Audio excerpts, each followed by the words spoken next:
fácil, né? Um dia de trabalho, vir à noite à escola, mas eu tenho certeza que vocês vão gostar muito desse momento. Agradecer a equipe Percurso, né? Na pessoa da Ana Luísa e do Anderson. Eles já fizeram um trabalho com os nossos estudantes, foi no sábado pela manhã, dia 8 de julho. Né? Então foi muito bacana esse encontro com os adolescentes. E agora é a segunda parte do nosso trabalho, que é falar um pouquinho com os pais. A gente quer também voltar, a gente já está rascunhando a proposta de trazer eles em horário de aula para trabalhar isso com os estudantes também. Né? E o nosso objetivo da direção, gente, é tentar auxiliar vocês e aprender também, porque essa fase é uma fase difícil de lidar, que a gente tem muitos desafios, mas a gente sabe que com amor, com responsabilidade, acreditando nos jovens, a gente vence. E no final, depois eles vêm aqui contar pra gente a trajetória bacana de vida deles e o sucesso. Tá? Então é no sentido mesmo de estar com vocês, se colocar nesse lugar de aprender também. Tá? Então eu espero que vocês aproveitem muito. Vou passar a palavra para eles. Se qualquer dúvida, a gente está à disposição. Boa noite a todos. Quero agradecer a Gislaine por novamente confiar, né, na gente, no nosso trabalho. Nós estamos aqui com muita alegria, muita satisfação para conversar sobre um assunto tão importante, né, que é lidar com os nossos adolescentes. A gente sabe que tem muitos desafios. Então, meu nome é Ana Luísa Prates, eu sou psiquiatra, eu trabalho atualmente na Polícia Militar de Minas Gerais, na Percursos Treinamento e Desenvolvimento Humano, que é a nossa empresa, onde eu trabalho com o Anderson. Tenho especialização em tratamento de dependentes químicos, também outras especializações na área da psiquiatria, da psicoterapia, cognitivo-comportamental, né? E estou aqui hoje para a gente bater esse papo, conversar bastante, para a gente achar saídas, né, e desenvolver a saúde emocional do nosso jovem. Eu vou passar a palavra para o Anderson, porque essa primeira parte da palestra ele vai ministrar e depois eu volto para conversar mais um pouquinho com vocês. Obrigada. Então tá, eu sou o Anderson Rodrigues, eu sou psicólogo.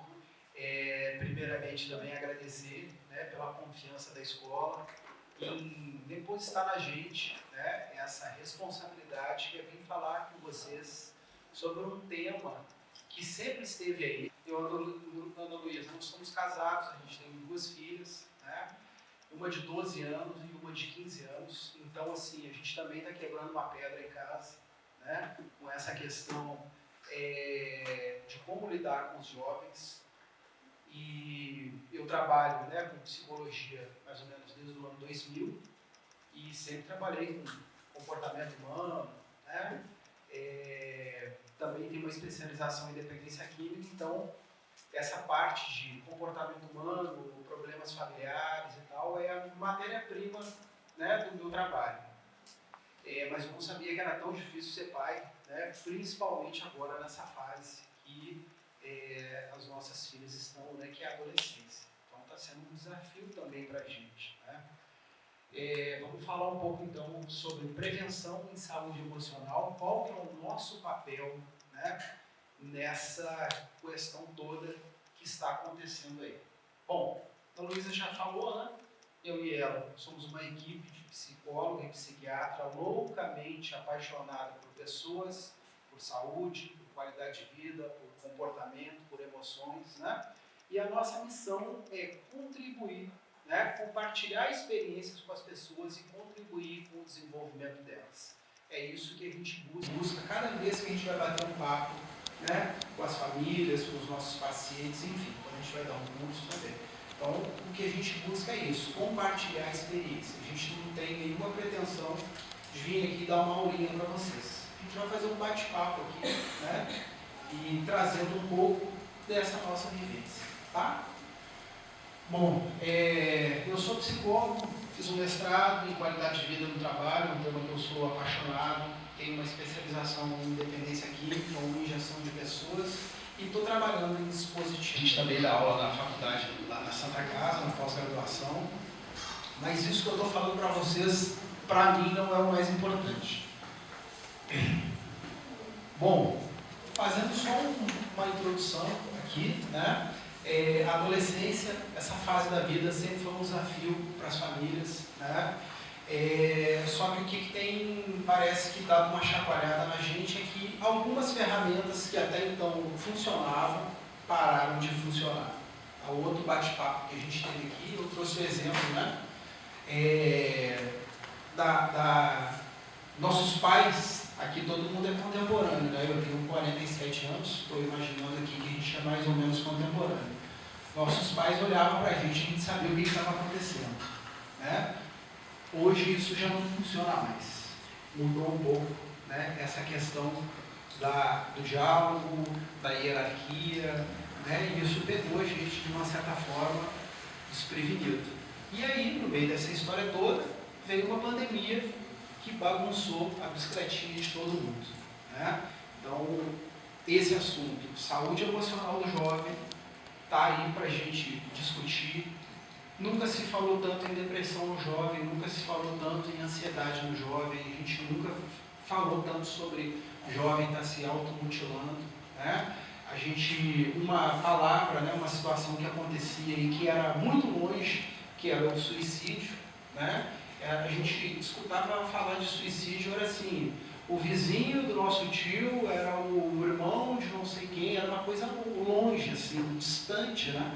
Hoje é um assunto que todos os dias, de uma certa forma, isso está aparecendo para a gente, né?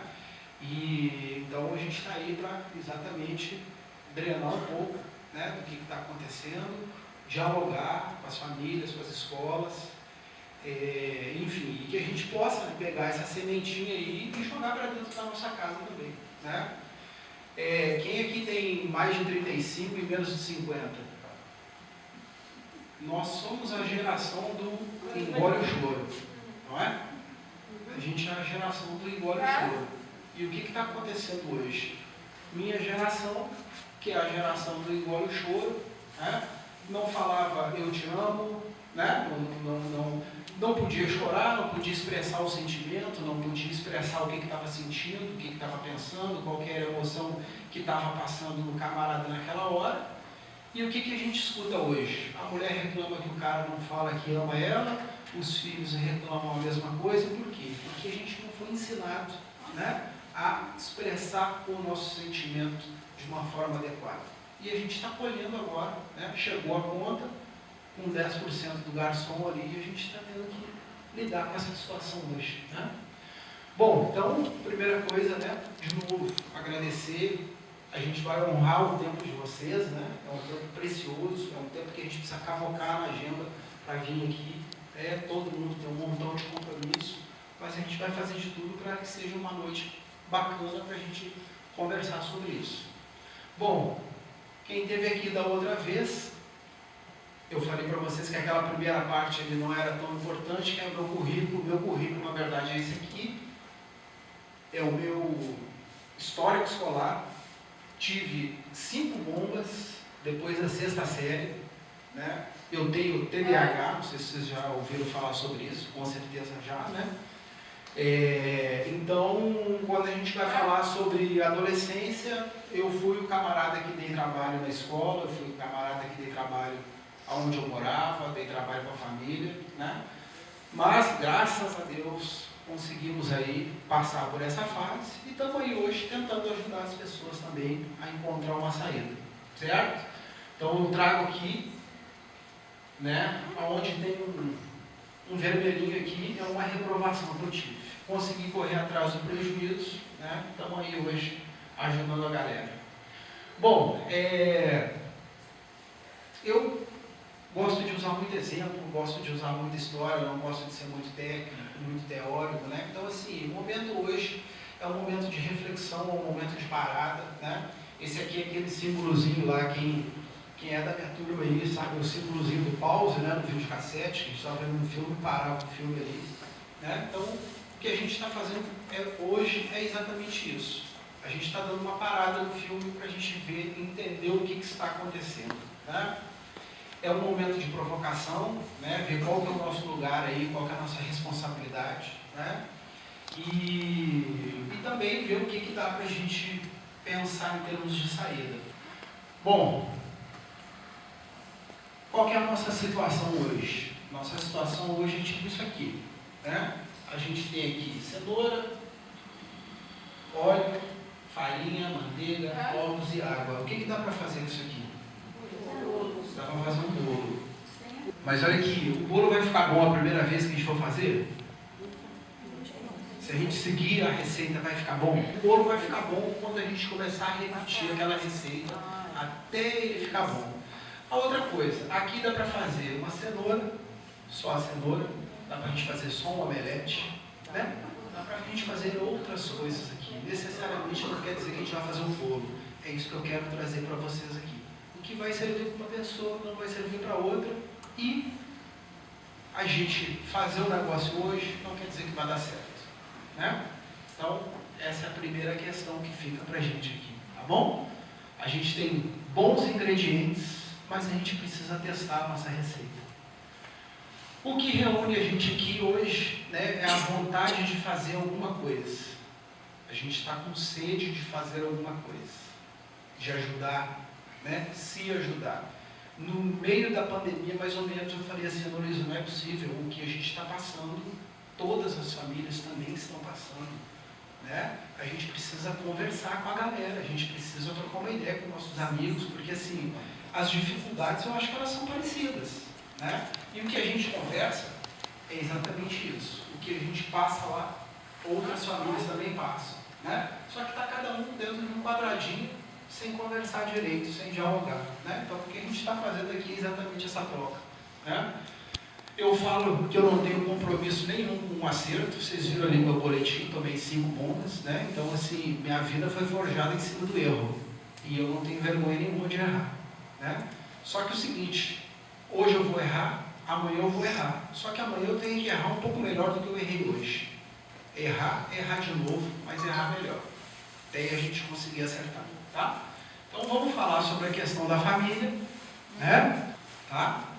Mas olha aqui, eu trouxe essa imagem aqui também para fazer uma reflexão, uma provocação com vocês. Se alguém me chamar aí na casa de vocês, eu iria com certeza, para tomar um cafezinho na casa de vocês, e eu derrubasse uma xícara de café no tapete da casa, o que vocês falariam para mim? Que não tem nada a ver. Tem problema. Oh, não esquenta a cabeça, vou passar um pano aí, não grila com isso. Não, relaxa, tá? Não é isso? Se alguém da família de vocês derrubar essa mesma xícara, o que vocês vão falar? Então, começa aqui a história toda, né? O jeito como a gente está se tratando dentro de casa, né? Se eu derrubar uma xícara lá, vocês vão falar assim, não esquenta a cabeça, eu vou arrumar isso aí, papapá. Se for alguém na casa, se for o marido, então, vocês vão arrancar o pescoço do cara. Não é isso? É isso. A gente é muito mais complacente, a gente é muito mais tolerante com os estranhos, às vezes, do que com quem está do nosso lado. Tá? Mas é só para dar um alerta aí para a galera, né? Bom, vamos lá. Para que serve uma família? Vocês já pararam para pensar sobre isso? Não precisa responder, mas só para a gente também ficar com isso na cabeça, né? Quais são as funções de uma família? Uma família é um conjunto de pessoas que tem alguma ligação de parentesco, né? Que moram embaixo do mesmo teto e que tem um laço afetivo. Isso é uma família. Tá? Hoje a gente tem várias configurações de família, mas um conceito bem abrangente e que dá conta de explicar o que é uma família. É isso aqui, tá? Famílias, pessoas que estão embaixo do mesmo teto, têm uma ligação afetiva, têm algum grau de parentesco e estão formando um lar. A função da família: promover a educação e o cuidado dos seus membros e ter a responsabilidade de influenciar o comportamento, principalmente das gerações de baixo, né? Então esse é o primeiro ponto de uma família. A outra coisa, o papel dela é socializar, né? O jeito que os nossos filhos vão se relacionar com o mundo, ele vai aprender dentro da nossa casa, ele vai aprender dentro de casa, né? Então, e a meninada, hoje muito mais, né, do que antes, estão muito mais espertos, né? Então eles estão absorvendo tudo, estão entendendo tudo. Hoje a meninada chega dentro de casa, escaneia ali em 1 segundo, escaneia o clima da casa, já sabe que deu BO, já sabe o que está acontecendo. Então, assim, uma das nossas competências, né, uma das nossas atribuições é isso: preparar os nossos filhos para viver no mundo, tá? Transmitir valores morais e valores sociais, né? Dizer o que é certo, o que é errado, o que é adequado, o que é inadequado, o que vai acontecer se a pessoa fizer alguma coisa, né? Mostrar a consequência, tá? Então essa é uma outra questão também que as famílias precisam transmitir para as gerações, né? As tradições, os costumes e os conhecimentos. Cada geração tem peculiaridades, né? Diferentes uma das outras, e essa geração nova aqui é a questão da tecnologia, né? Que nunca teve assim a gente nunca teve tão assustado, talvez, né, com a tecnologia hoje e com o uso, né, o jeito que os nossos filhos estão usando essas ferramentas, que de uma certa forma veio para ajudar, só que também tem atrapalhado bastante, né? Eu falo uma casa com 4 pessoas, com 4 smartphones, e a casa do silêncio. Cada um dentro de um quarto, né? Lá em casa eu falo que está cada um dentro de uma caverna, parece que está todo mundo numa caverna, todo mundo mudo. Vai ver, está todo mundo em casa, cada um no smartphone, né? E a gente não sabe direito o que está acontecendo, né? A gente pega aí, igual eu falei, filha de 12 anos de idade. A gente precisa monitorar o que eles estão vendo, né? Porque às vezes eles estão vendo coisa que não tem maturidade para estar assistindo. E a família também é um espaço, né? Precisa ser um espaço de troca de afeto, né? Um espaço que dê segurança para as pessoas, né? Um espaço que seja respeitado a dignidade de cada um, seja respeitado as escolhas, né, de cada pessoa, que seja respeitada também a hierarquia, porque é dentro da nossa casa que os nossos filhos vão aprender a lidar com o chefe, por exemplo. E obedecer, vocês acham que eles vão obedecer professor e chefe? Lógico que não, né? E é dentro de casa que a gente coloca esse chipzinho, esse drivezinho na cabeça deles. Eles entenderem isso, que eles estão numa prateleira e nós estamos em outras prateleiras. Família, gente, só vai mudar o CEP, só muda o endereço. O resto está acontecendo a mesma coisa com todo mundo, tá? Só muda o endereço, só o CEP, mais nada. Talvez nunca tenha sido tão difícil ser pai de adolescente hoje, né? Da outra vez também que a gente conversou aqui, igual eu tinha comentado, né? A gente chegava em casa, olhava para o pai e entendia o que estava rolando. Hoje, eu olho para minhas filhas e falo assim: o que você está olhando com essa cara? Não é assim? Está olhando com essa cara? Por que você está com essa cara? Aí eu tenho que explicar para ela o que está acontecendo. E ela ainda vai dizer assim: mas eu não concordo contigo que tu esteja assim. Né? Então, assim, essa hierarquia está mais achatada.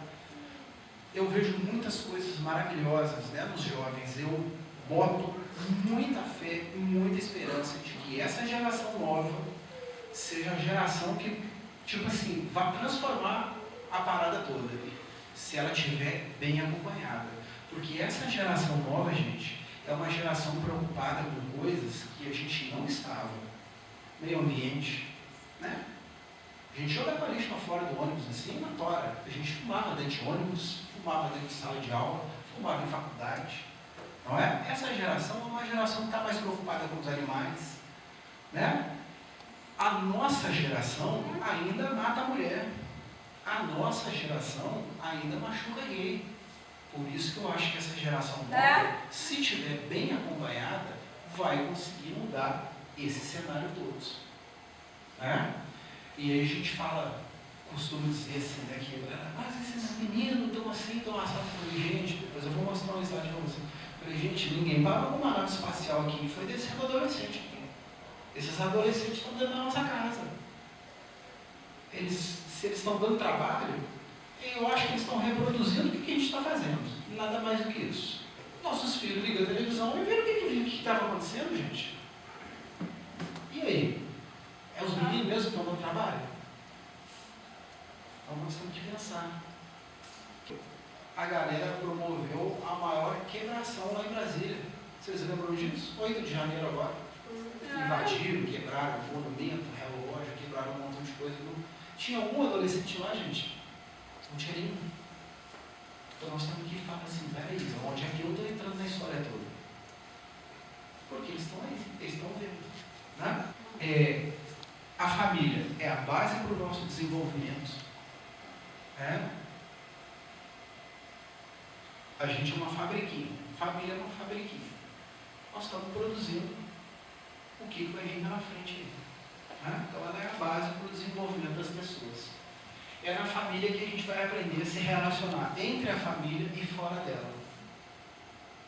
Então a gente também precisa, igual a história da xícara que caiu lá, né, no café, como é que nós estamos lidando com esse tipo de situação dentro da nossa casa? Com o erro do outro, com a falha do outro, com o equívoco do outro. Será que a gente está sendo tolerante com o outro? Será que a gente está sendo muito duro? As experiências que a gente tem dentro da nossa família, principalmente na infância, elas que vão formar o filtro que tem dentro da nossa mente, dentro do nosso pensamento, que é um filtro que vai fazer a gente funcionar mais tarde. Então, se eu estou numa família, sei lá, com violência, com uma comunicação ruim, que eu tenho algum membro ali que tem alguma dificuldade emocional, é isso aí que vai forjar o jeito que eu vou funcionar depois.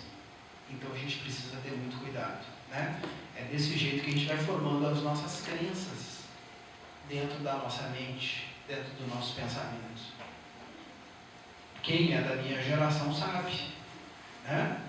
Vai lá e acende um cigarro para mim no fogão, não era assim, gente? Avô e pai muitas vezes davam, toma a espuminha aí da cerveja, não era isso? Era. Eu já escutei muitas histórias, porque eu trabalho com pacientes usuários de álcool e droga, que molhavam chupeta na copo de cachaça, que davam uma xícara, uma colher de conhaque para passar tosse de criança. Não teve uma história assim? Teve. E nós estamos aí. É a minha geração, a nossa geração, que está com essa situação. Hoje é inadmissível a gente pensar numa pessoa, por exemplo, de 14, 15 anos de idade fumar um cigarro na nossa frente. Mas antes era normal. Tinha gente que começava a beber com 11, 12, começava a fumar também com 11, 12. Sobre a questão dos problemas emocionais, da saúde mental, eles têm origem biológica, psicológica e social. Todos os quadros têm uma parte hereditária, tem uma parte que o meio provoca, o ambiente provoca, e tem uma parte também social. Bom, as famílias são um encontro de gerações, são um encontro de gerações, as famílias, aonde a gente transmite de uma geração para outra a cultura daquela época ali. E como eu tinha dito, cada geração tem uma característica peculiar. Essa de agora é a tecnologia. Antigamente, se a gente for parar para analisar, se a gente for parar para ver, nossos avós casaram com 21, 22 anos. Casar com 25 era casar velho. Ninguém pensa em uma coisa dessa. É outra geração, outra história, outra pegada. Então, cada geração tem uma característica bem expressiva naquela época ali. Bom, 1 em cada 3 famílias tem um histórico positivo com algum problema emocional, algum transtorno mental, seja uma depressão, seja uma ansiedade, seja uso de substância. Então, isso é uma estatística, não dá para a gente fugir. Por exemplo, abuso de álcool e outras drogas. 10% da população mundial tem problema. Isso quer dizer que 10% dessa sala aqui está enfrentando esse problema. certo? Se a conta não fechar aqui, ela vai fechar em algum lugar. Isso acontecer. Desorganização da família, uma interação negativa, né? Um empobrecimento na solução de problemas, né? Falta de limite, problema de comunicação, né? Tem um ponto de corte aí nessa diferenciação aí do que é comum e normal. Estamos mais intolerantes, isso é um fato, né? Menos paciente, menos compaixão do outro. Ritos familiares muito reduzidos. Alguns jovens hoje têm uma carga muito grande de estímulo e de conhecimento. A maturidade física de uma pessoa começa por volta dos 12 e vai até os 25 anos de idade. E algumas estruturas do cérebro amadurecem mais rápido. A parte instintiva do nosso cérebro, ela amadurece até os 18, mais ou menos. E a parte onde é o freio do nosso cérebro, né, ela amadurece até os 15. E isso explica por que muitas vezes, né, a gente faz coisa quando a gente é jovem, que quando a gente é mais velho a gente não faria. A gente fala assim, nossa, a gente tava com a cabeça que eu fiz aquele negócio. Né? Perguntar, tem uns meninos de bicicleta, vai lá e se agarra lá na traseira do ônibus. Outro menino vai achar da hora aquilo ali. Quem é mais velho vai dizer, nossa, que perigo. Não é assim? Por quê? Porque o cérebro do adulto, ele está mais amadurecido. Né? Ele está mais maduro e ele consegue fazer esse freio. Só que o que acontece? Nossos filhos, eles não têm esse freio ainda no cérebro. Então, quem que tem que ser o freio deles? Os pais. Vocês acham que o filho da gente consegue lá com 14, 15 anos contar com eles? Aqui, o jovem tem um mundo na palma da mão, igual eu tinha comentado com vocês. Eles não têm maturidade para saber o que é certo e o que é errado. Mas eles estão ali assistindo aquilo tudo. E aí é que a gente precisa sentar, conversar, dialogar, procurar entender o que está acontecendo. Né? E não dá para fazer de conta que não está acontecendo nada. Com certeza está. Os nossos jovens hoje estão completamente desorientados, né? Não sabem direito o que fazer e a gente está inseguro em relação a colocar limite e colocar regra em casa. Outro dia eu estava falando com um paciente, ele falou assim, minha mãe pediu para eu lavar uma vasilha lá, não sei o quê, eu fui botar um videozinho no TikTok, ela reclamou. Vocês já pararam para perceber que tudo que os nossos filhos fazem hoje, eles estão assistindo alguma coisa no smartphone? Tudo, até estudar. Né? Ou eles estão vendo um vídeo no YouTube para aprender a matéria, que na verdade não é isso que eles estão fazendo, né? Mas eles estão fazendo tudo. Vão tomar banho para o celular no banheiro. A questão do telefone celular está sendo uma dor de cabeça para nós, né? Para os pais. E como que a gente faz para puxar a corda de novo? Né? É difícil. Nossa filha mais velha tem 15 anos. Nós temos um combinado lá. Fugiu do combinado, a gente pega o telefone do celular dela. Né? A gente tem um combinado de tempo de uso, o que ela precisa, a outra também, as duas. Tempo de uso, o que elas têm que fazer e tal, para depois conseguir pegar o telefone. E a gente olha isso de cima. Né? A gente tem tentado, né, acompanhar isso, principalmente sobre a questão da saúde física e emocional também deles. Né? Antigamente, gente, os pais chamavam a gente para vir para casa no final do dia, não era assim? Vem embora, vem tomar um banho, comer alguma coisa, que nós estávamos na rua. Hoje é o contrário, hoje nós temos que mandar os nossos filhos para a rua, porque eles querem ficar dentro de casa. Né? Estão perdendo uma fase maravilhosa da vida, que é a infância e a adolescência. Eu estou falando da infância porque tem criança também no meio. Né? Estão perdendo uma fase maravilhosa dentro de casa, sem praticar atividade física, estão dormindo mal. Hoje todo mundo vai no banheiro com um smartphone, todo mundo. Transformação física, né? Um bombardeio de hormônio, estão crescendo, transformação física, o menino está começando a criar bigode, engrossa a voz, né? Está ficando maior, ao mesmo tempo ele tem cabeça de criança. Até ontem o cara sentava no colo do pai e da mãe, Hoje o cara já não sabe se dá para sentar, se não dá, né? Ele não sabe se ele é adulto, ele está fazendo um estágio para a vida adulta. A adolescência é um estágio para a vida adulta. Ele está no meio do caminho. Então ele não sabe se ele se comporta igual criança ou igual adulto. Muita pressão social, né? Muita pressão familiar. Eu trabalho, né? Eu atendo muitos jovens eu atendo.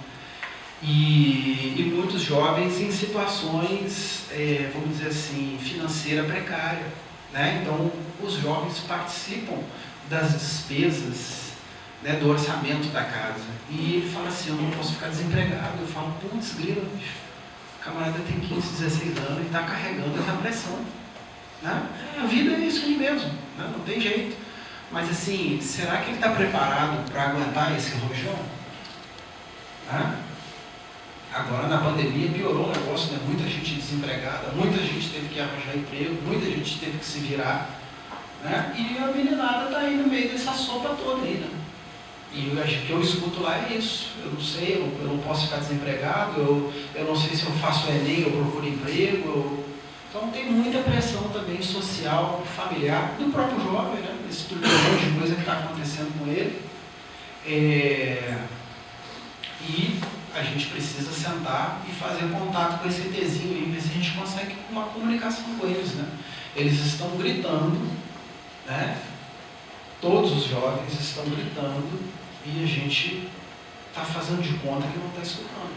Eles estão querendo conversar com a gente, estão querendo fazer contato, né?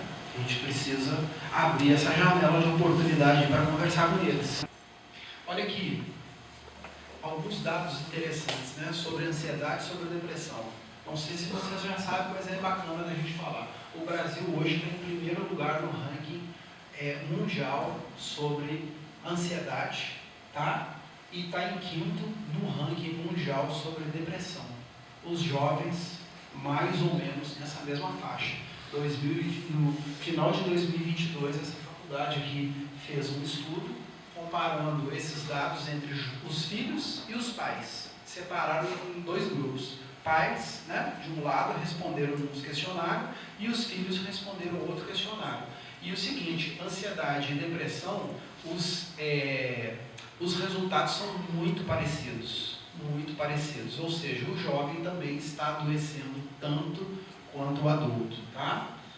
Em relação ao uso de álcool e droga, a estatística é essa aqui, mais ou menos 11, 12% da população mundial. Com a questão da pandemia, aumentou em mais ou menos 25% os números em termos de ansiedade, em termos de depressão. Tá? Além da questão de alteração de sono. Ou está dormindo. Geralmente estão dormindo muito menos. Né? Com a pandemia, a gente ficou mais ansioso e acabou tendo esse distúrbio aí de dormir um pouco menos. Está tendo insônia. Certo? O que essa pesquisa sob o ponto de vista qualitativo trouxe? O que os jovens falam? Eu queria que meu pai perguntasse, os meus pais, né, perguntassem mais como que eu estou e ele realmente escutar o que eu tenho para dizer para ele. Essa pesquisa foi muito interessante, porque nos trouxe isso. O jovem está querendo que o pai e a mãe escute ele. Né? Outra coisa, o filho falou assim, mesmo que meu pai e a mãe estejam passando por uma depressão, uma crise de ansiedade, ajuda muito quando eles conseguem falar para a gente que estão passando por esse problema. E até para mostrar que a culpa disso não é minha. Né? Então, assim, compartilhar essa situação ajuda também o jovem. Né?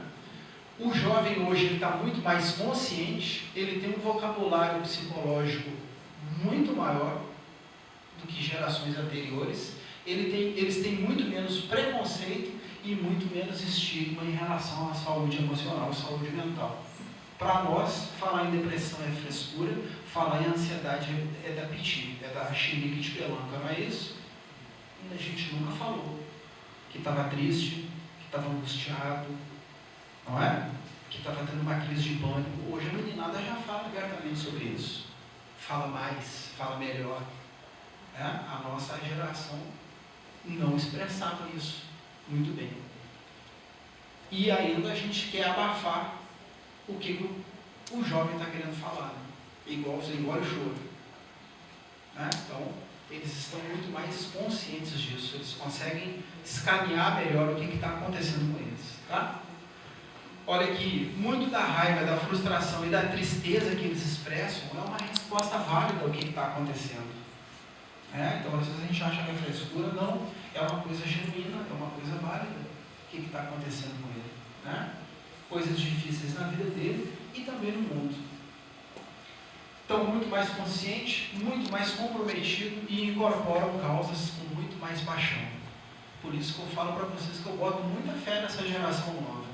Se a gente conseguir acompanhar, né, e colocar a meninada no trilho, tá? Por causa disso. É uma turma mais consciente e mais comprometida. A pesquisa também mostrou que eles questionam a gente e também nos criticam. Para a gente é ruim, com certeza, mas também pode nos ajudar, pode fazer a gente refletir como é que está a nossa própria vida, né? Como é que a gente está lidando com a nossa família. Não esqueçam da história da xícara. Se vocês convidam alguém para ir na casa e ela derruba uma xícara na mesa, vocês não vão brigar. Se for algum familiar, com certeza o tom de voz vai ser completamente diferente. Aqui, outros dados dos jovens, tá? 60% teve ansiedade depois da pandemia, 50% relatou cansaço e exaustão, tá? 18% relatou estar com depressão e 9% estava se automutilando. É isso aqui que está acontecendo nas nossas famílias. É isso aqui que eles estão querendo falar com a gente. Certo? Aqui embaixo tem uma questão de estudo, evasão e tal, pensar em abandonar a escola, tal, depois da pandemia, mas isso aqui é o que nos interessa. Principal hoje, transtorno de humor, depressão da meninada e também ansiedade. Tá? Vou deixar a Luísa trabalhar um pouquinho, mas, gente, o recado é esse. A situação está posta. Vocês sabem do que eu estou falando. Se isso não estiver acontecendo dentro da família de vocês, está acontecendo muito próximo dela, ou um sobrinho, ou um vizinho, alguém próximo de vocês, pode estar passando por essa situação.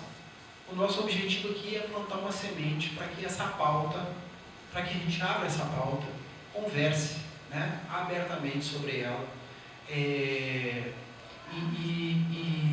acho que a gente precisa, né, fazer essa reflexão, fazer essa análise, fazer essa autocrítica sobre a questão da juventude e o quanto que eles estão reproduzindo o que está acontecendo com a gente, tá?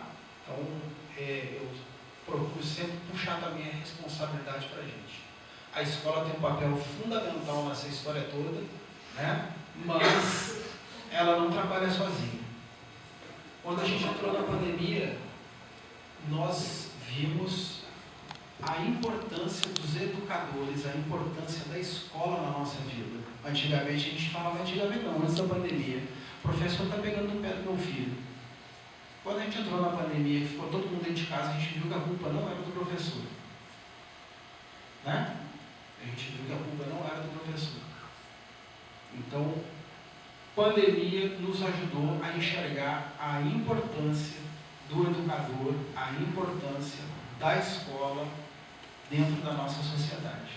Bom, gente, então assim, trazendo todas essas reflexões, né, que o Anderson levantou do cenário atual, a gente vai pensar agora algumas formas da gente agir diante disso tudo, né? Porque senão a gente sai daqui com a cabeça mais quente ainda do que a gente entrou, né? Então a gente vai propor algumas possibilidades, né, de trabalhar com isso, de lidar com essa dificuldade, né, e trazer uma saúde emocional mais equilibrada para os jovens e para a gente mesmo, né? Então não existe um modelo único, uma resposta milagrosa que vá funcionar para todas as pessoas. Nós somos seres humanos completamente diferentes uns dos outros, né? A gente enxerga um fato, tem interpretações diferentes, emoções diferentes, comportamentos diferentes, e a gente não pode achar que o que vai funcionar para uma pessoa vai funcionar para todo mundo. Mas algumas coisas, sim, são amplas e a gente deve falar aqui. valorização de hábitos saudáveis, né? Então a gente tem que voltar a ter hábitos mais saudáveis, voltar a ter diálogo entre nós, né? Muitas vezes a família está toda junta, como o Anderson falou, muitas vezes a gente passa em shopping, em restaurante, numa mesa onde as pessoas deveriam estar conversando, está cada uma na sua tela de celular, né? Cada uma no seu próprio mundinho interno ali, pensando sabe-se lá o que. Então a gente tem que voltar a frequentar, a criar, né, hábitos saudáveis de convivência. Nós somos seres sociais. Existem vários estudos que inclusive falam que para a pessoa ser mais feliz, uma das grandes coisas que ela deve fazer é conviver. Nós somos seres, a gente viu na pandemia, né? Como que a gente ficou, cada um adoecendo a seu modo, mais ansioso, com mais insônia, mais depressão, porque a gente não tinha o convívio social, a gente não podia abraçar, a gente não podia pegar, a gente não podia, tinha que ficar distante assim dos outros, com máscara, sem se olhar direito, sem conversar direito, né? Com medo. Então, assim, como que isso é importante, a gente conviver na sociedade, estimular esse convívio, né? Um dos grandes fatores preditivos de felicidade é a convivência social. Então a gente tem que estimular esse convívio. Demonstração de afeto, outra questão que o Anderson levantou bem. Muitas vezes a gente não fala, a gente não se expressa, a gente não conversa. Nós mulheres até que temos mais facilidade, né, de expressar, de falar, a gente fala tudo junto, a gente conversa, a gente ri.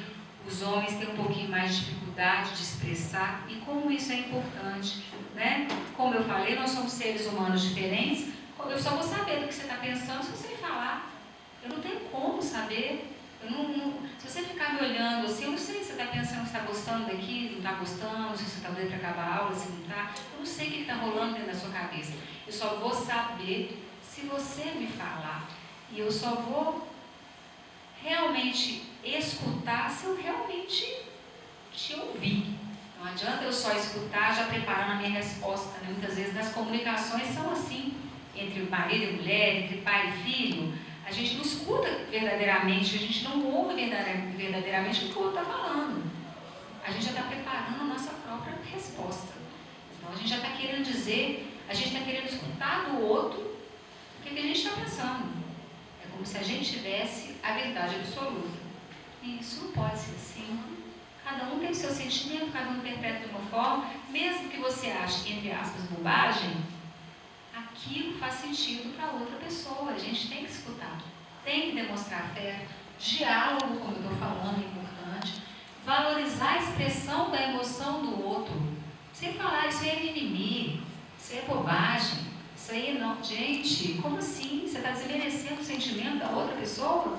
Sem saber o que ela está passando, sem escutar o que ela está sentindo, né?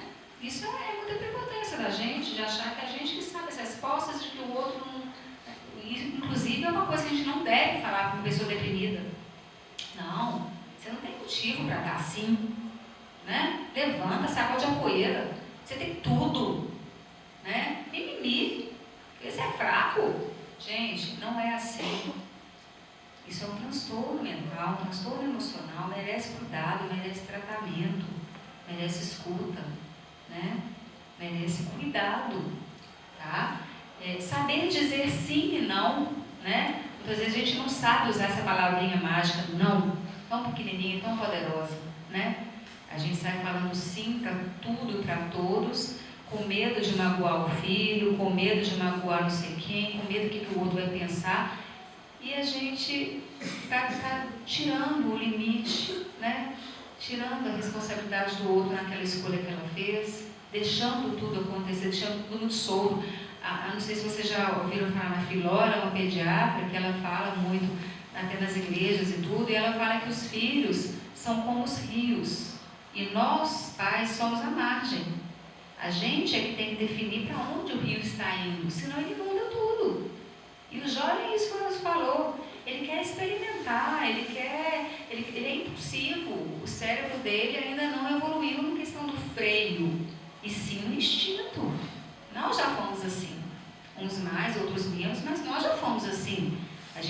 tinha muito conseguir delimitar as consequências das escolhas, não.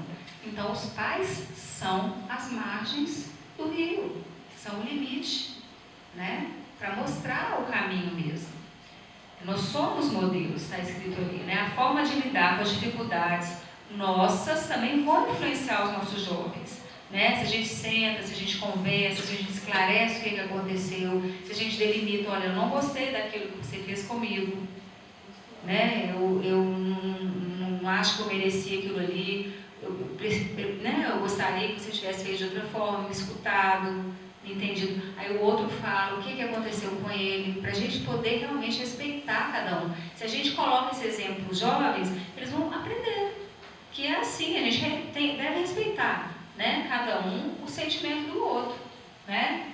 Nos fatores de risco, né, que a gente coloca assim para a adolescência, né, ser um pouco mais complicado, usuários de drogas na família, né, podem ser fatores de risco, pessoas que tenham problemas psiquiátricos na família, uma família que não tenha essa hierarquia, que seja desorganizada, que tenha atritos frequentes, desentendimentos constantes, né? Muitas vezes, os pais que não estão tão presentes, sabendo o que o filho está passando, essa ausência do suporte parental, pouco zelo, pouca afetividade, né? Todos nós gostamos de um afeto, né? Queremos ser cuidados, ser ouvidos. O jovem também, né? Muitas vezes fatores de risco, né, para dar problemas familiares, dificuldades que nós temos às vezes em controlar os pimpolhos. Eu falo que a gente não nasce com bula, né, de ser pai e mãe. E é difícil mesmo. A gente vai aprendendo, acertando, errando, aprendendo, mas querendo acertar, querendo errar, igual o Anderson fala, querendo errar cada vez melhor, né? Porque a gente realmente também tem que se perdoar. A gente não é Mulher Maravilha, super-homem, que já sabe todas as respostas, não. A gente aprende muito com os nossos filhos também. Muito, né? Às vezes separação, perdas, baixo acompanhamento escolar, isso tudo são condições que podem desfavorecer, né? Podem criar um ambiente prejudicial, né? O casal deve se preservar, né? Muitas vezes o filho quer entrar, quer conversar, quer tomar partido de um de outro, isso não é saudável, né? O casal que está ali em cima, naquela prateleira de cima, como o Anderson fala, a prateleira de baixo são os nossos jovens, que um dia vão se tornar a prateleira de cima das famílias deles, né? Não quer dizer que nós somos melhores, não, é questão de hierarquia, a sociedade funciona assim, tem que existir isso, né? Para ser organizado, senão vira bagunça.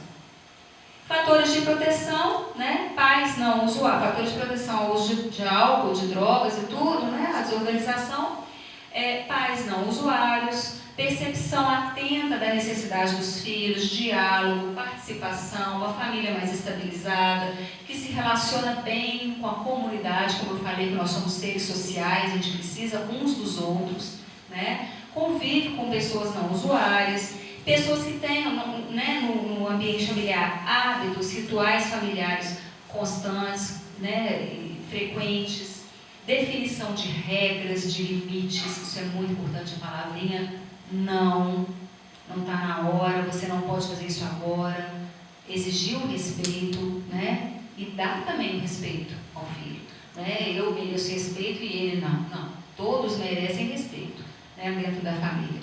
Monitorar as atividades, como o Anderson falou, temos que monitorar sim, temos que ser o limite sim, né? As margens do rio sim, mostrar a relação de afeto, religião, seja qual ela for, né? Seja a espiritualidade que você tiver, é muito importante isso dentro do ambiente familiar. Suporte social, como eu já venho falando aí da necessidade da gente ter um suporte social e um diálogo franco e aberto, tá? Então, assim, os problemas têm que ser compartilhados, discutidos sobre possíveis soluções, monitorar constantemente as atividades dos nossos jovens, tá? E como que a gente faz isso, então, nos princípios de ações preventivas, né? Envolvimento nas atividades dos nossos filhos.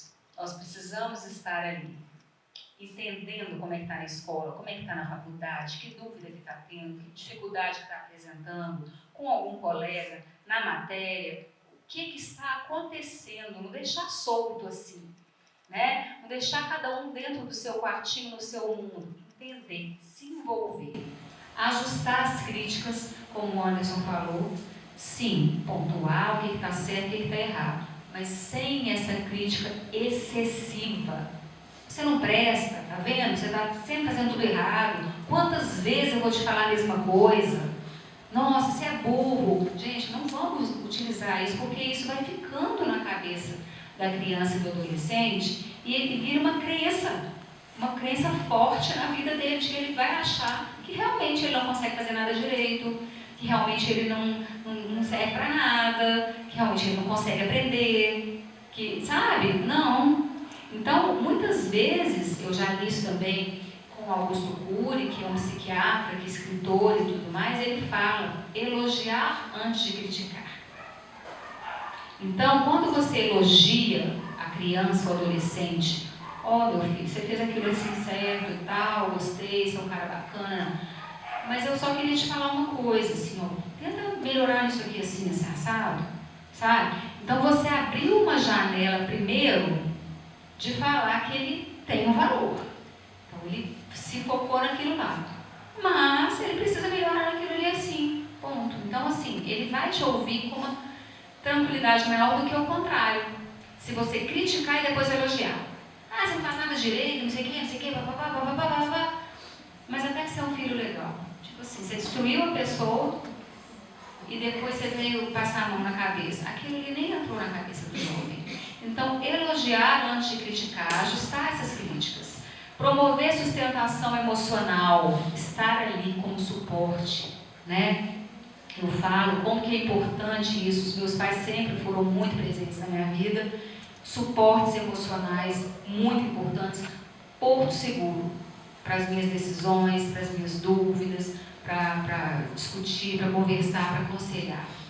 Então, isso me fortaleceu. Hoje em dia, a gente vê a inversão de papéis, né? Meu pai está com 85, minha mãe está com 82, mas eles passaram tudo o que eles tinham que me passar, né? Então, eles foram o suporte social. E hoje em dia eu tento ser para as minhas filhas. E depois você veio passar a mão na cabeça. Aquilo ali nem entrou na cabeça do jovem. Então, elogiar antes de criticar, ajustar essas críticas. Promover sustentação emocional, estar ali como suporte, né? Eu falo como que é importante isso. Os meus pais sempre foram muito presentes na minha vida. Suportes emocionais muito importantes.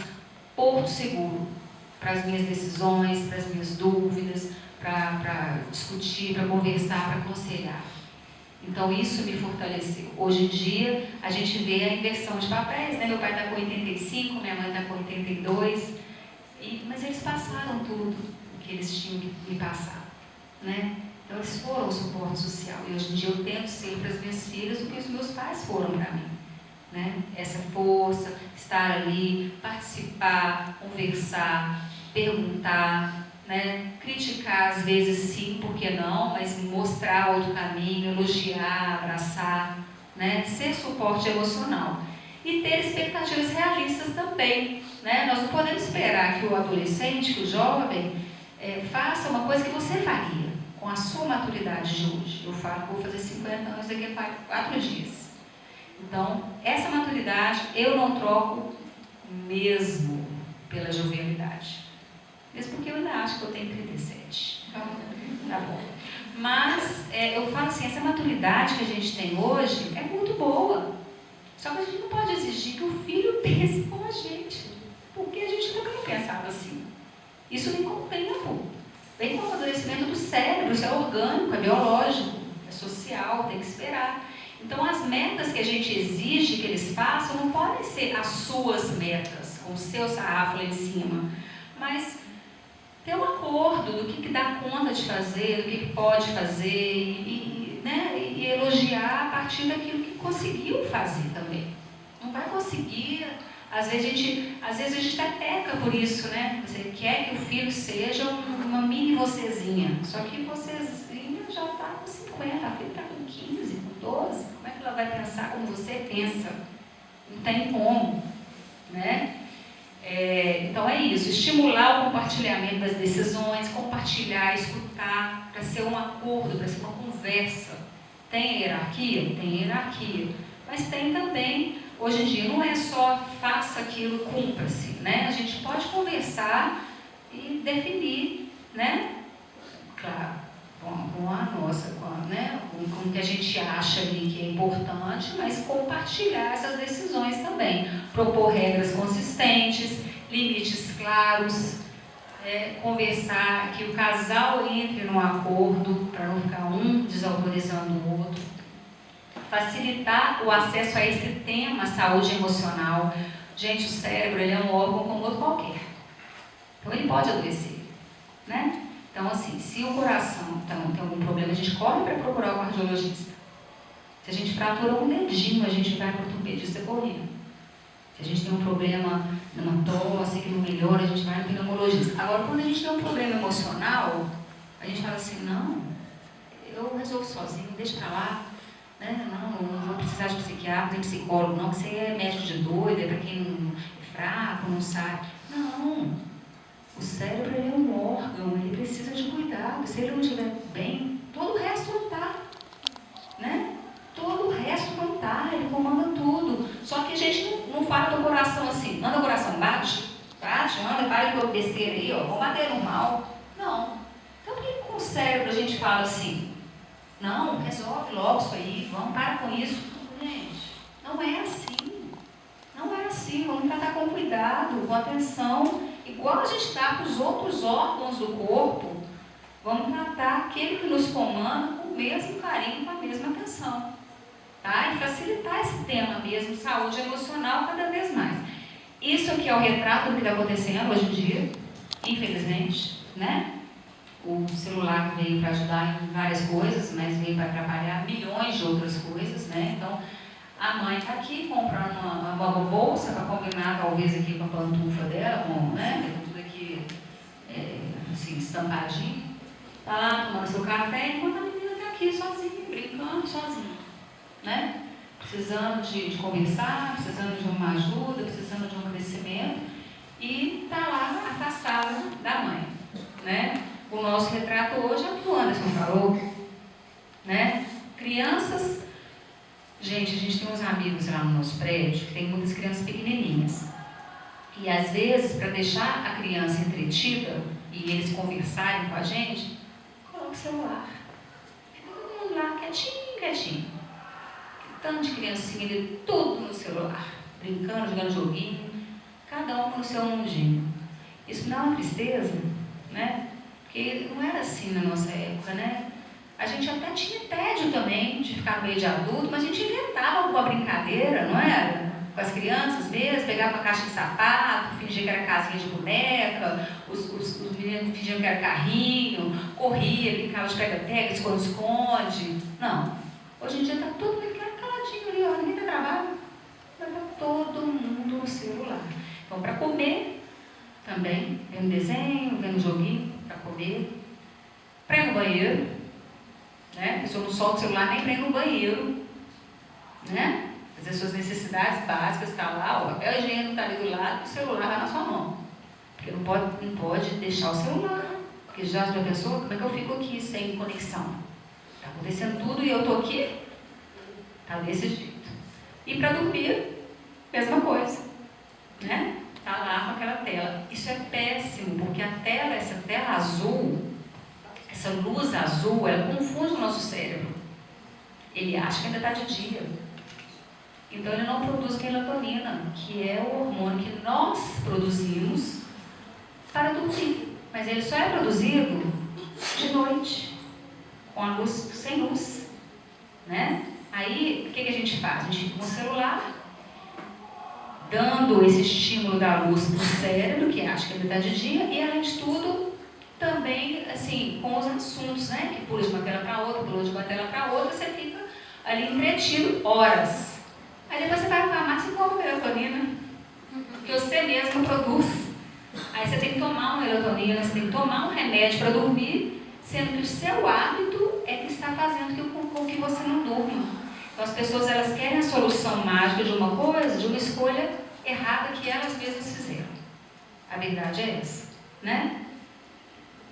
Então, assim, o celular, ele pode prejudicar muito a produção do hormônio do crescimento, inclusive, porque ele é produzido durante o nosso sono.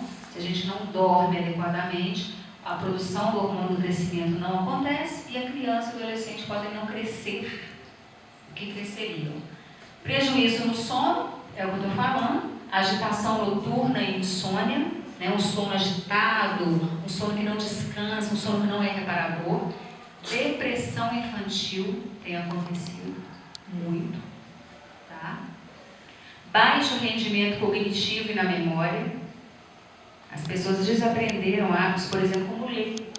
Elas querem a resposta rápida aqui no Google. Hoje em dia tem até aquele chat GPT, que você coloca lá, faça um artigo sobre tal coisa. Aí ele mostra o artigo, ou seja, a pessoa não pensa mais, parou de pensar. E se você não treina o cérebro, ele atrofia. Se você não faz ginástica para algum músculo, ele também não fica flácido. Se você não estimular o seu cérebro, ele também vai parando o tempo, né? E isso acontece. Cortisol, a gente também tem esse hormônio que faz a estabilização emocional, controla inflamações, alergias. Também ele pode estar alterado, né? E aí a gente fica mais estressado, sem essas emoções estarem estáveis. Com o uso do celular e não dormindo bem também, você produz menos leptina, esse hormônio te dá a sensação de saciedade, tá? Então, o que acontece? Se você está comendo, você produz esse hormônio aqui, você vai saber que você está saciado, você não precisa comer mais. Como com o uso do celular, com o sono prejudicado, você não produz adequadamente essa leptina, você fica sem essa regulação da sua saciedade, come mais e pode entrar no quadro de obesidade. Então, tudo é um ciclo vicioso, vocês estão percebendo? Escolhas que a gente faz vão dando consequências e depois a gente vai comprando remédio para poder cuidar do que a gente mesma causou, né? Aí é remédio para dormir, remédio para emagrecer, remédio para estar deprimido, remédio para estar ansioso. E, na verdade, a gente está fazendo as escolhas equivocadas. O celular ele vai dar ansiedade mesmo estando desligado, porque a pessoa fica pensando, será que alguém mandou uma notificação? Será que alguém curtiu minha foto? Será que alguém compartilhou não sei o quê? Será que alguém está precisando falar comigo? Né? Antes não tinha isso, né, gente? Antes a gente ficava um tempo incomunicável, né? E era bom, né? Agora não. Todo mundo acha todo mundo, o tempo inteiro. Antes a gente esperava, por exemplo, se tinha uma programação de televisão, acabava a programação, ficava assim, shhh, acabou. Tinha uns 5 canais. Manchete, SBT, Globo, TV Cultura, TV Senado, era tipo isso.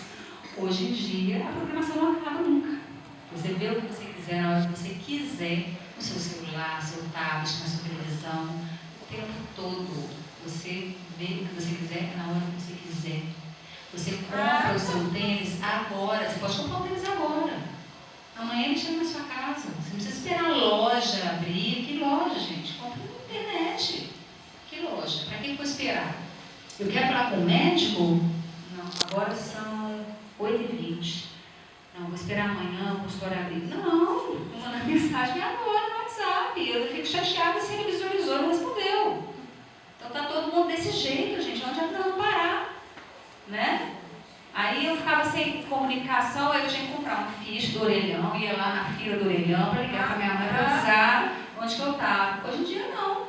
É o tempo todo, um monitorando a outra, e onde é que você está, que você não chegou, e não sei o quê. E assim, a gente não tem paz, né? Tá desse jeito.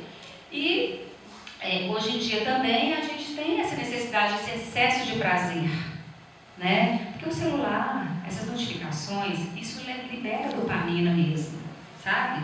Só que é uma dopamina rápida, vai inundando o seu cérebro e ela acaba rápido, logo você quer mais, virou uma droga.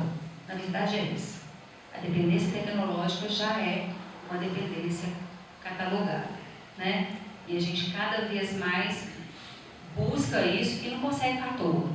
A gente tem que estar sempre conectado. E os jovens não são diferentes disso. Estão vendo isso tudo, né? E o que a gente pode fazer? Né?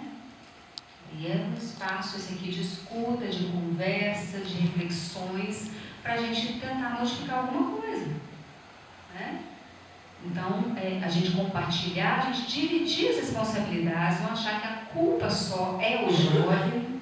A gente está vendo que a gente também está fazendo isso, né? Não estamos no mesmo barco, mas estamos todos enfrentando essa mesma tormenta. Pode ter certeza. Na minha casa não é diferente, não. Tá? Então, tudo que eu estou falando aqui, eu também estou passando. Né? Estou aprendendo, e estou rememorando, a gente está sempre conversando para achar um ponto melhor. Né? Então, algumas possibilidades.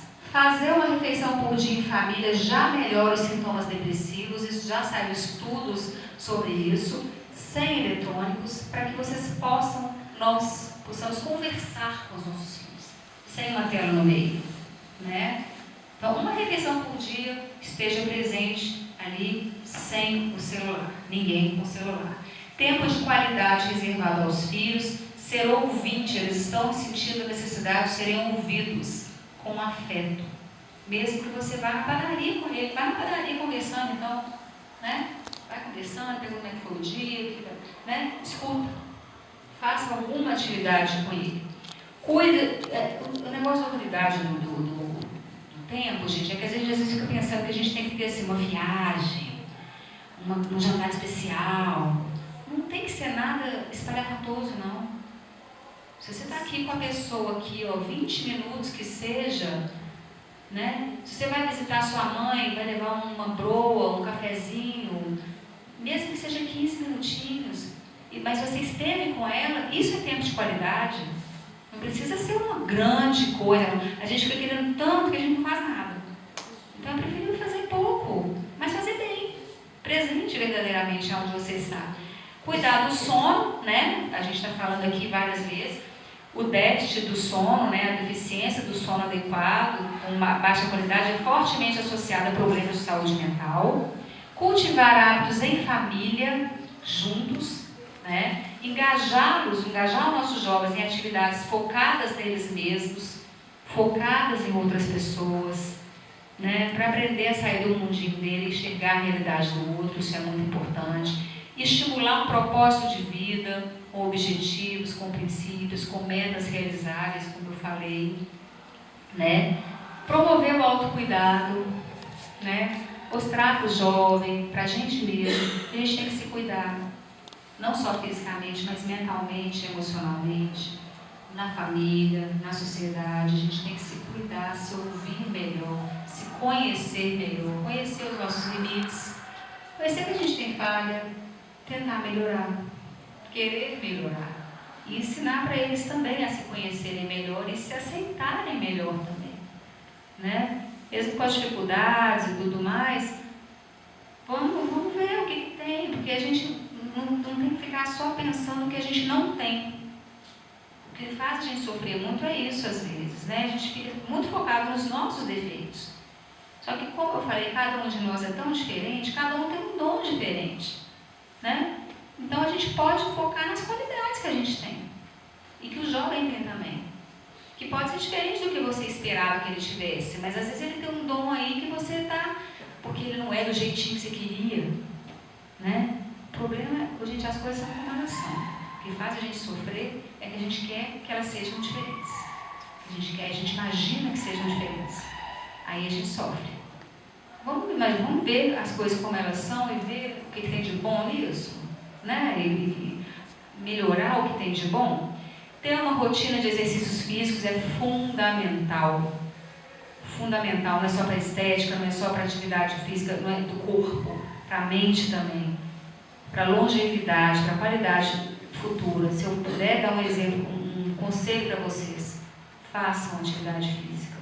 Estimulem o jovem a fazer, qualquer que seja. Não precisa ser atleta, ninguém está mandando correr maratona, mas é fazer uma atividade física regularmente. Outro dia eu escutei uma coisa interessante também. Mais vale os 20 minutos que você fez hoje do que os 5 quilômetros que você nunca vai fazer. Então é melhor você fazer um pouquinho. Faz um pouquinho. Uma caminhada, uma hidroginástica, uma dança, tem tanta coisa para fazer. E estimula o jovem também, porque isso vai fazer um envelhecimento mais saudável de todos nós, né? Exercitar o cérebro com leitura. Leitura é uma das atividades mais completas que tem.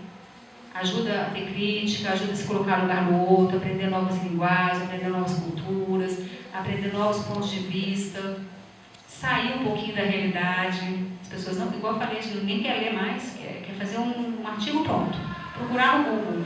Às vezes minha filha fala assim, mãe, qual que é essa resposta aqui? Eu falo assim, você já leu? Não, mas mãe, qual que é essa? Elas acham que eu sou uma enciclopédia ambulante. Eu falei, deixa eu te falar uma coisa, eu li isso aí há 35 anos atrás.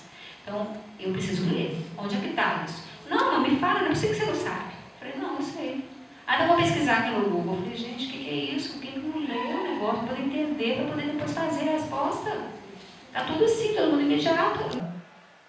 Tomara que a gente volte para o equilíbrio, gente, porque sinceramente, não sei a gente está correndo, não sei atrás de que não, nessa agitação que a gente está.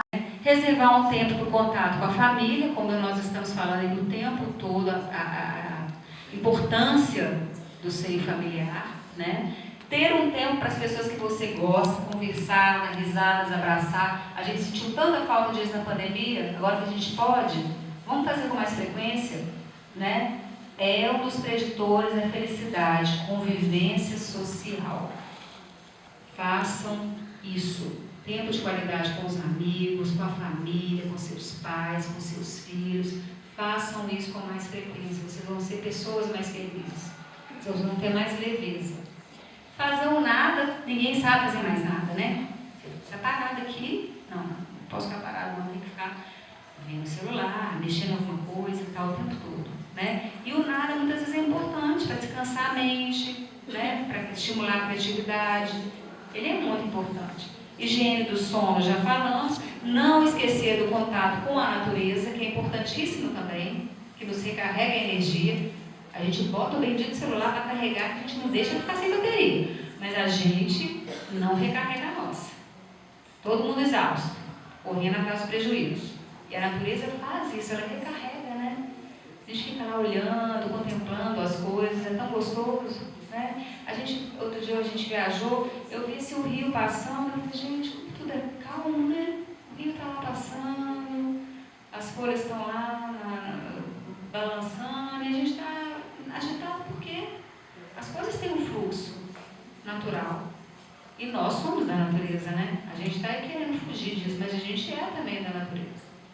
Manter a espiritualidade, já falei, seja ela qual for, né? Criar zonas livres de tecnologia dentro de casa, às vezes não permitir no almoço, no jantar, ter horários, isso é importante, essa rotina.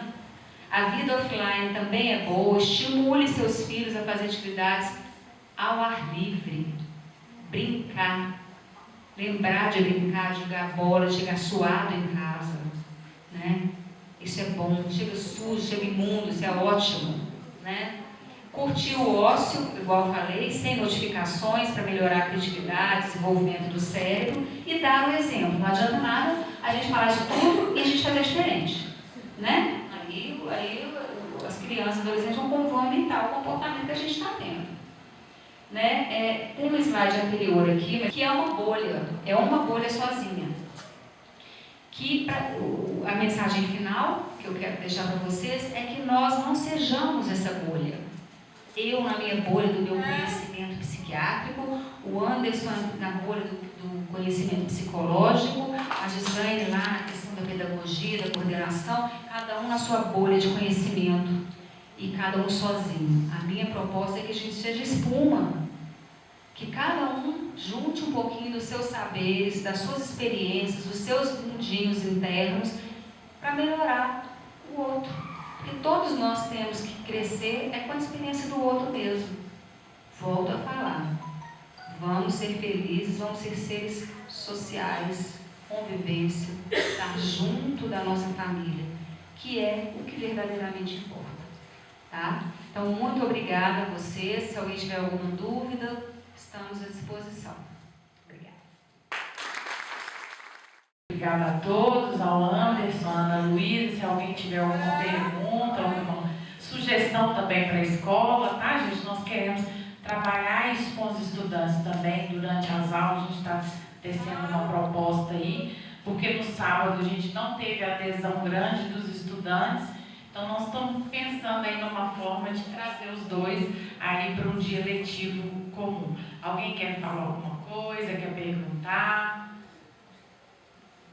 Muito bom. Deu o exemplo do bolo, eu achei interessante porque a gente vai treinando. Mas mesmo nesses treinos, às vezes a farinha não é a mesma, aí a gente não consegue o mesmo resultado, né? Então assim, e realmente, eu estou passando isso com meu filho, às vezes meu marido fica assim, isso é culpa nossa. Eu falei assim, olha, eu tenho que estudar mais, eu tenho que ter mais argumento, para eu então fazer melhor do que eu estou fazendo, porque eu não consigo fazer mais. Se existe o que fazer, eu ainda não aprendi, eu ainda não consigo fazer. Então assim, aquilo que a minha consciência não está me cobrando, não que eu não esteja correndo lá atrás, hoje eu estou aqui por isso, né? Para eu ter recursos, dispositivos e por aí vai, né? Mas é muito complicado. E mais, assim, eu acho que a grande maioria de nós não nos preparamos para ser mãe. Eu estou falando da experiência própria. Eu pensei que quando eu fosse ter um filho, eu pudesse ensinar para ele, principalmente aquilo, desculpa, principalmente aquilo que para mim não foi legal. Eu não quero dar para o meu filho aquilo que eu não tive de material, mas de conhecimento. Eu sempre venho aqui, eu converso, e assim, é muito importante, muito importante. Que Deus abençoe vocês, né, todo mundo que ficou em prol disso, desse dia, dessa noite, né? Muito bom. Que Deus abençoe vocês. E quisera eu poder ir lá consultar. A gente, essa turma que está aqui, que se propôs, que a gente consiga começar as mudanças que a gente acredita também, né? Não. Falo alto. Bom dia, boa noite, desculpa. Eu sou mãe do Miguel, estudante aqui da escola, e ele está no 8º ano, ele tem 13 anos. E talvez a pauta que eu vou colocar seja até algo até de consultório, mas eu queria uma orientação. Hoje mesmo eu disse o que eu li ali, que não está fácil, não é fácil ser pais de adolescentes nos tempos de hoje, né? Eu tenho ele de 13 e tenho a minha filha de 19, temos nossa filha de 19. E o nosso desafio hoje, o que fazer? Por exemplo, como eu dizia durante o dia hoje, nós fomos criados, ensinados que uma pessoa, para ser bem sucedida, ela vem para a escola, ela participa do ensino fundamental, médio, né? Ela forma, ela vai para a faculdade, e dali ela acha uma profissão que ela gosta, e dali ela vai manter a vida dela, ela vai, né? Enfim. Só que hoje nós estamos tendo um problema muito sério, pelo menos eu vou falar por mim, né? O meu menino gosta muito de jogar, vários jogos, né? E assim, ele me mostra muitos youtubers, né? Que hoje ganham a vida jogando. E eu ainda falo com ele que aí entra a questão da escuta. É muito difícil para mim entender que como que eu posso liberar uma criança, para mim, um adolescente, ficar no quarto jogando a valer, né? Aqueles jogos ali, interagindo com o mundo, comendo Doritos, tomando Coca-Cola e comendo biscoito recheado. E aonde que entra o estudar? Né? Aonde que entra, e se isso não der certo? Hoje nós estamos num tempo de coaches, que entre 1000 tem um que ganha milhões, né? Ficou milionário, eu mesmo vejo muito, sigo até um que paga um aluguel de 82 mil num apartamento, numa cobertura lá em São Paulo. Mas ele é um entre 1000 e ele quer te mostrar por A mais B que o que ele fez dá certo, e que você não tem que se assentar numa faculdade para estudar, que você pode fazer dinheiro muito mais rápido pela internet. Então, para nós hoje está um desafio muito grande. Eu confesso que estamos meio perdidos, porque eu ouço meu filho dizer para pra mim, que assim, nós temos a nossa filha, que fala assim, não, eu quero fazer medicina, eu quero, cada dia é uma coisa, mas vai se encontrar, eu quero fazer física, eu falo, você tinha que ser muitas de você. E aí, ele olha e fala assim, eu não quero nada disso. Mas vocês, porque eu não quero. O que vocês querem, vocês não me ouvem. O que eu quero não tem valor para vocês. Nós sentimos, e aí eu me sinto impossibilitada. Eu me sinto assim, incompetente, porque passou muito um meme de uma menininha, ela estava fazendo, acho que balé, toda desengonçada. Balé ou jogando futebol, acho que jogando futebol. Aí do nada ela saiu dando pirueta assim, e aí ela para retinha e vem a frase, né? Não é você que não faz direito, talvez você esteja no lugar errado. Então eu talvez tenha outras mães com esse desafio, pais com esse desafio, de que esse tempo agora, né, que eles mostram aí, meu filho mesmo me mostra, um tal João Nobru, que ele ganhou o Oscar no meio dos jogos, mas ele tem um tapete vermelho, mas ele é um entre mil, e a preocupação aqui não é só ganhar dinheiro, é viver a vida. Eu estou falando, eu vejo que pessoas, adolescentes que entram pro quarto, né, e viram noite, isso para mim não é vida. Só que do nada ele vem ali, tem hora que eu falo, chantagem emocional, que aí fica assim, mas você não me dá valor, não tá fácil. Ainda tem as armadilhas digitais, né? Ainda tem que ficar atento a essa situação. As armadilhas digitais chegam com sutilezas. A pornografia, como é que eu deixo um menino na frente de um computador jogando a noite toda, e do nada, que a pornografia, assim, vem à vontade. E aí, larga o jogo e vai na pornografia. Pior que só piora. E quanto mais tempo passa, mais difícil fica de você tirar isso. Tá muito é o que ela falou, o não fica mais difícil de entrar. Eu tenho uma de 14 anos, que agora já fica assim, e o não. E você não vai dormir com o celular, eu vou tomar à noite.